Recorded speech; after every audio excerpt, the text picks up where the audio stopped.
آیت نمبر 175، انما صرف ذالکم الشیطان، یہ تو محض ایک شیطان ہے، یخوف اولیاءہ، جو تمہیں ڈراتا ہے اپنے ساتھیوں سے۔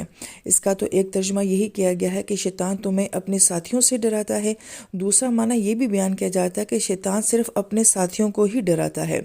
فلا تخافوہم، لہٰذا تم ان سے مت ڈرو، وخافونی، اور تم مجھ سے ڈرو، ان کنتم مؤمنین، اگر تم واقعی سچے مومن ہو۔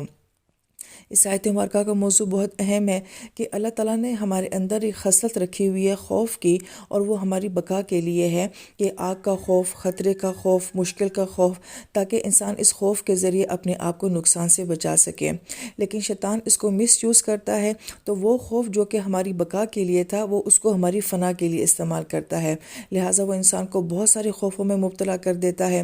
قیامت کے دن شیطان اللہ سے یہ کہے گا کہ اللہ تعالیٰ میں نے تو ان سے کوئی گناہ نہیں کروایا تھا، میں تو صرف ان کے دل میں ایک وسوسہ، ایک خیال ڈالتا تھا۔ تو محض صرف اتنی سی اس کی پاور ہے کہ وہ کوئی نقصان ہمیں نہیں دے سکتا، وہ صرف وسوسہ اور خیال ڈال سکتا ہے، اور اسی پاور سے اس نے انسان کو اتنا زیادہ خوفزدہ کیا ہوا ہے اور مختلف طرح کی آزمائشوں میں ڈالا ہوا ہے۔ اللہ تعالیٰ نے ہمیں اس کا حل کیا بتایا ہے کہ اس سے مت ڈرو، مجھ سے ڈرو۔ تو ذہن میں یہ خیال آتا ہے کہ ڈر کے مقابلے میں ڈر کیوں؟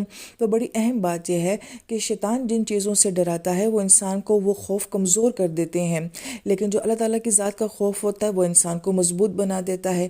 اور ہمیں اللہ تعالیٰ کی ذات کا کیا خوف ہوتا ہے کہ اللہ تعالیٰ نہ ناراض ہو جائیں، تو یہ ناراضگی کا خوف ہوتا ہے۔ اور پھر بڑی اہم بات کہ جو ایک اللہ سے ڈرتا ہے پھر وہ کسی اور سے نہیں ڈرتا، اور جو ایک اللہ سے نہیں ڈرتا وہ پھر ساری زندگی ہر ایک سے ڈرتا رہتا ہے۔